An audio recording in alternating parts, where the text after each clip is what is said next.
Every day in third period, you watch the news. But have you ever wondered how it's made?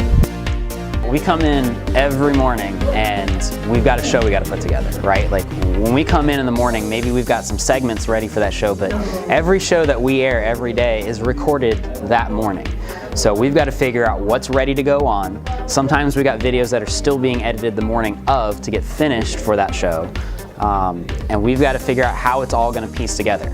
Sometimes it comes together really well and it flows and it's organized really well. Other times it's a little more haphazard. So in WROR-TV we work on news segments, PSAs, or just commercials on basically anything that goes on in our community or in the school. We produce a daily news show every single day for morning announcements during third period. We've got an editor that works on putting all the segments in, making sure that anything that's going to go on the show is pieced together. We've got to get anchors recorded. We've got to make sure that announcements are organized. Sometimes it takes a long time, depending on how many announcements we have sent in, just to go through and sift through the announcements and make sure that the announcements are written out and organized and that we have graphics for those. That can take a long time.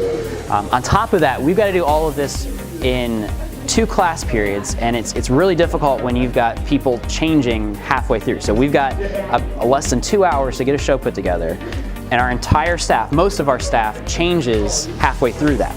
So when you factor in that, it adds another layer of complexity to make sure that the information on what's been done first period is then being communicated to second period, so second period knows what they need to do to finish up the broadcast. Since WROR-TV is mostly student-led, it teaches the students valuable life lessons.